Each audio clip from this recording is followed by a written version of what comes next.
JBN, we keep you informed. I am Michelle Jones, and in the news, brave passerby rescues child as three siblings perish in fire. When popular Western Jamaica disc jockey Anthony Lang heard shouts of fire on Sunday night, he could not imagine the tragedy that was unfolding at his house in Springfield, Westmoreland, where three of his children lost their lives. Lang said that when he left home at approximately 7 p.m. to conduct business a short distance away, the four children were at a house next door with relatives. He said that after hearing people raising an alarm about a fire, he was shocked to discover that it was his house that was ablaze.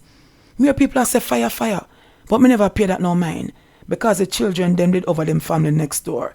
I never know that them come back to the house," said the distraught Lang. "Currently gone at the area, so it could look like them light candle or something," he added.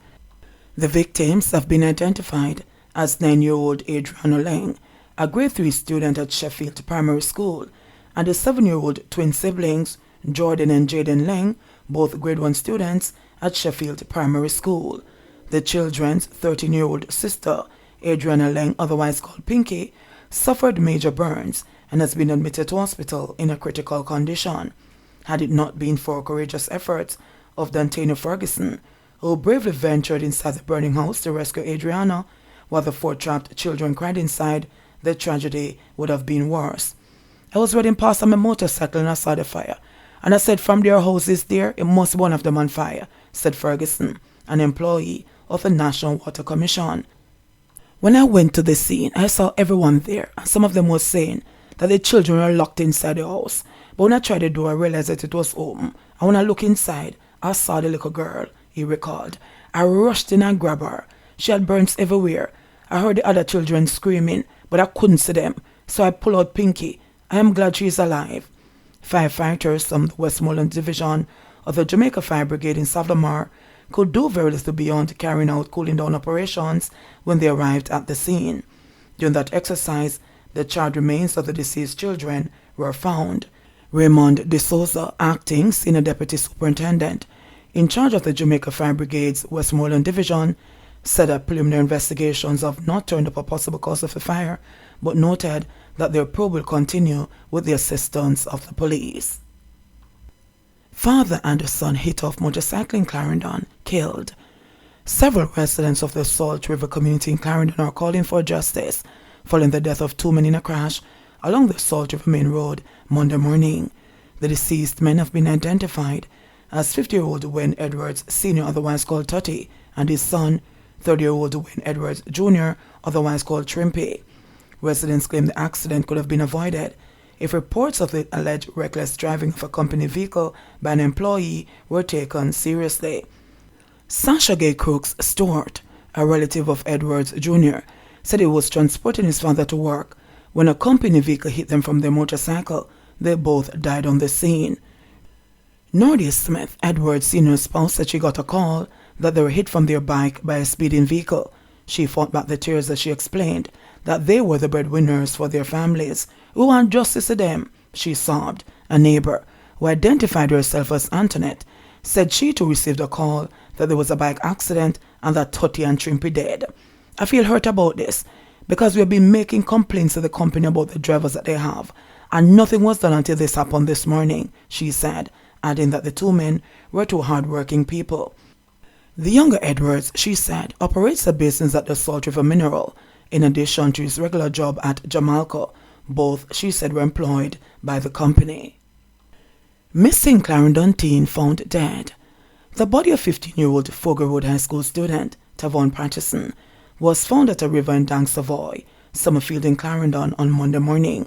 Patterson was last seen by his uncle at about 6 a.m. on Thursday, September 1, the day he went missing. A farmer discovered the boy's body in bushes in Dang Savoy, near Chapelton, and alerted the police.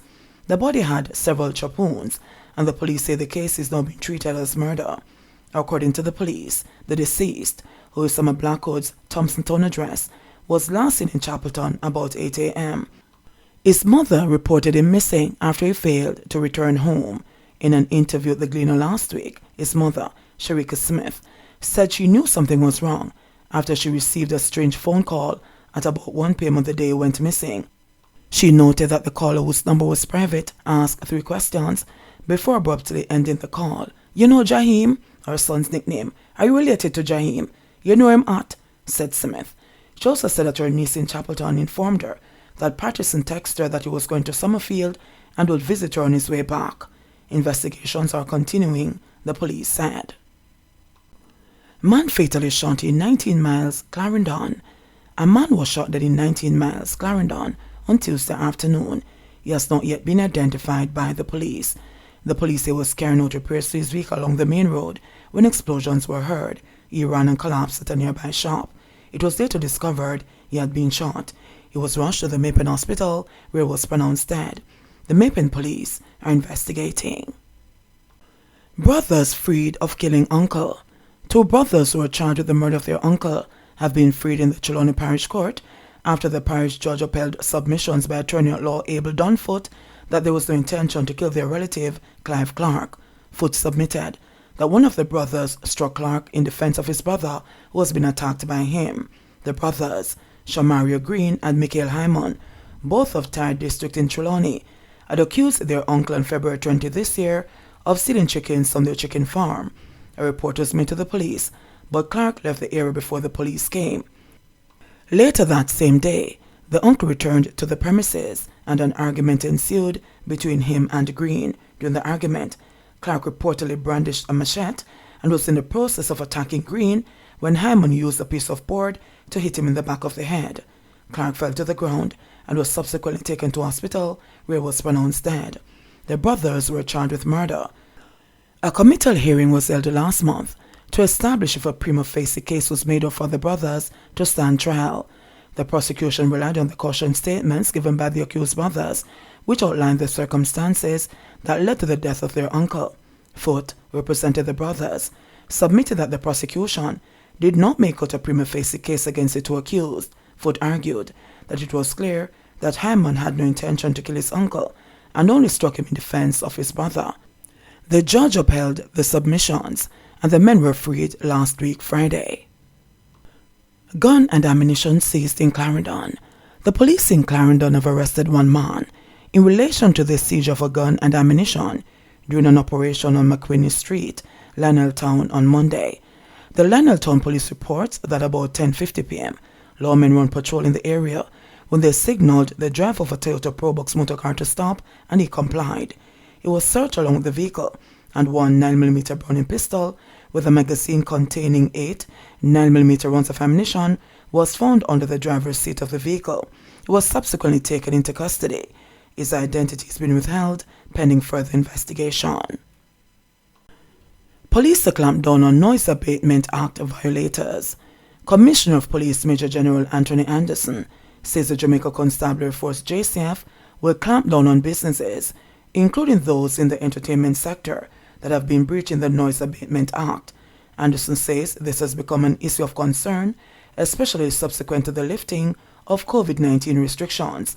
Anderson noted that several businesses are back in full swing, arising from the reopening of the entertainment sector.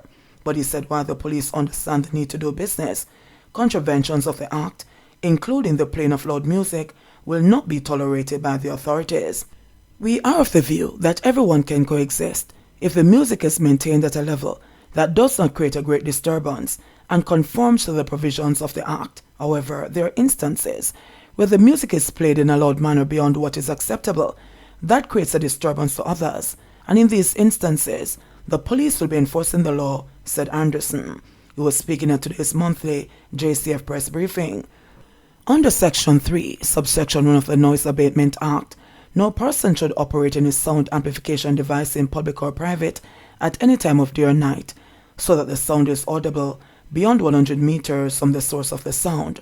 Section 3, Subsection 2 of the Act stipulates that no person should operate a loudspeaker later than 11 p.m. at a public meeting or later than midnight at a political meeting held between nomination day and the day next, but one before election day, both days inclusive.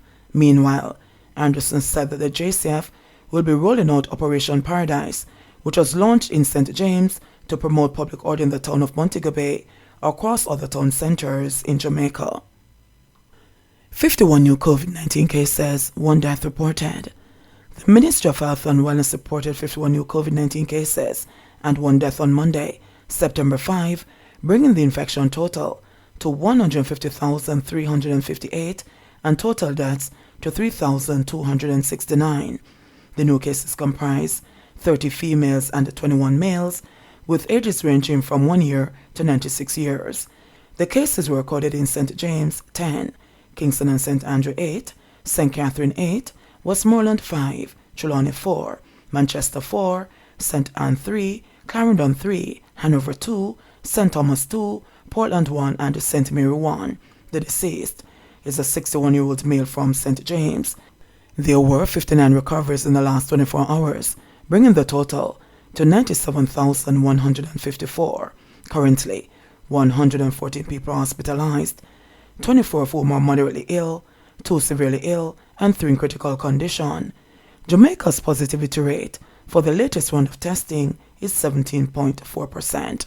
JBN, we keep you informed. Please remember to subscribe, like, share, leave us a comment, and click the notification bell to receive our daily news items.